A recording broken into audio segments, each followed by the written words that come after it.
Evet, şu anda Batık kente geldik ve ilk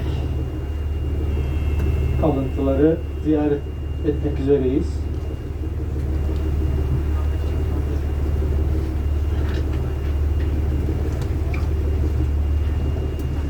Bir tane de ayna kullanacağım değerli katılımcılar. Göstermek istediğim yerleri aynayla işaret edeceğim. Şu anda teknemizin sağ ön çaprazında görüyorsunuz L şeklinde bir dalga kıran yapısı. We are seeing a water break under the water around 2 meters depth. And there was a chapel on top of it. This chapel has collapsed because of this earthquake. Has happened in 7th century AD. Evet, milattan sonra 7. yüzyıldaki depremde su altında kalan bir dalga kıran. Şurada aynayla işaret ettiğim yerlerde 7 tane odamız var. Bunların kazısı henüz gerçekleştirilmemiş. Tabii ki dalga kıranla ilişkili yapılar bunlar. Bununla birlikte her yerde çok sayıda merdiven görüyorsunuz. Rock steps are used everywhere on the island to access on the island and also to provide transportation between the buildings. Şu şekilde gördüğünüz kesilmiş kayalar yapıların arka duvarları. Su altında kaya gibi gördüğünüz sığlıklar ise yapıların tabanları. Değerli katılımcılar. Evet, gördüğünüz denize 0 noktada su altında gördüğünüz şeylerin hepsi yapı kalıntısı. These rock cut parts I'm pointing out are the back walls of the buildings.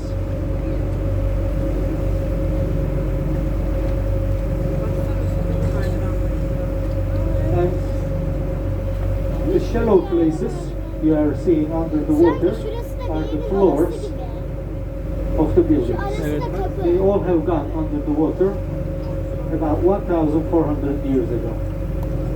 Now we are arriving to second group of constructions from Lycian civilization. These remains are this one here I am showing with the mirror light, a church, cistern and a harbor construction. Yukarıda bir kilise, bir sarnıç ve de liman yapısı. This ruin you are seeing is a Roman bath from 5th century. Ayna izini takip ediyorum. Bak aynayla gösteriyor. Under the water we see a chapel remain. Evet, sağ tarafta gördüğümüz yapı bir Roma hamamı, su altında ise bir chapel varmış. Sadece tek sıra kalıntısı kalmış. Now we are arriving to third part of sunken city. At the third part we are going to see lots of remains on the land side as well as the sea level. Dirty water channels of the buildings. Evet, yukarıdaki yapıların atık su kanalları. Cisterns or water reservoirs. Evet, sarnıçlar. Another group of house and their floors under the water. They can be under the water between 50 centimeters down to 18 meters. Çatı izlerini Back görüyoruz. walls of the building and the front facing walls of the building. Yapıların ön cephesi şu şekilde değerli katılımcılar. Denizden 20 metre yüksekte görüyorsunuz. Hepsini aynayla gösteriyorum. Evet, arka duvarlar ve ön duvarlar burada yıkılmış.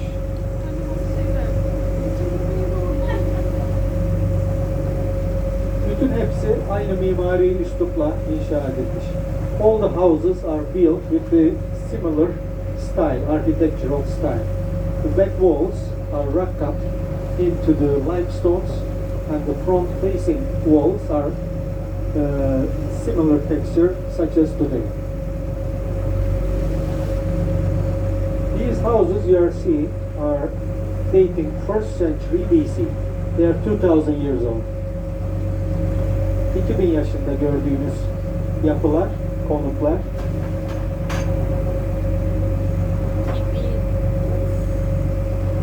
We keep seeing the water reservoirs or cisterns. as well as the ruins under the water. On the right front side of the wall, we see a gate, a door, entrance door of a church. There is a cross shape at the facing side, which means that there was another church behind this area. And this church is dated 7th century AD. Evet, şu kapı girişinin arkasında yeni bir kilisemiz var. Milattan sonra 7. yüzyıla tarihinde. According to archaeological surveys done on the island, we know that there are 255 houses on Sunken City settlement. A good example to Sunken City house. 2-floor it has got. Bak iki As you katlıymış. see, İki katlıymış, yaklaşık 2000 tane ev varmış burada. Bayağı büyük şehir. according to these 255 house numbers, we guess that the population of this place should be around 1,000 people in the antique age. Evet, buradaki yapılar değerli katılımcılarımız.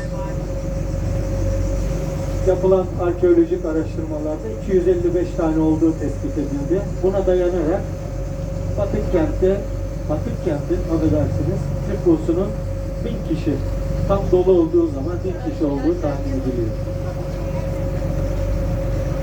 These fragments of stairs you are seeing nearly every few meters were going down to sea level. But we only see the fragments because they have strong damage from the earthquake. And harbor constructions, just to remind you what they are. Harbor constructions are the shops, workshops, custom houses, depots and entrepôts, and water reservoirs. Another system from Roman period. Evet, Roma döneminden kalma bir sarnıç yapısı.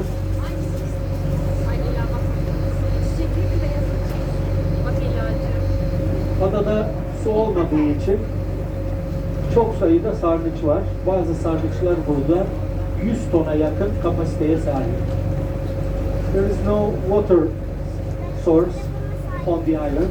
That's why they built so many cisterns, and some of these cisterns has 100 tons of water as capacity, which means that they were collecting the winter water and using during the entire summer.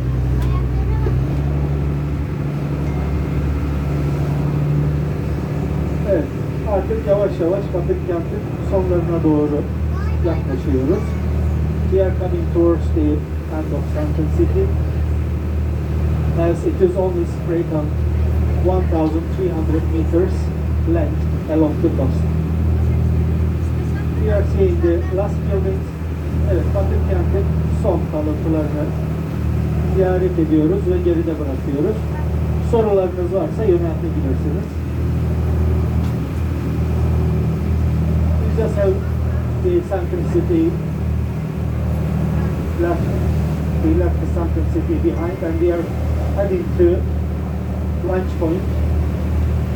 Normally we were visiting the Pirates Cave,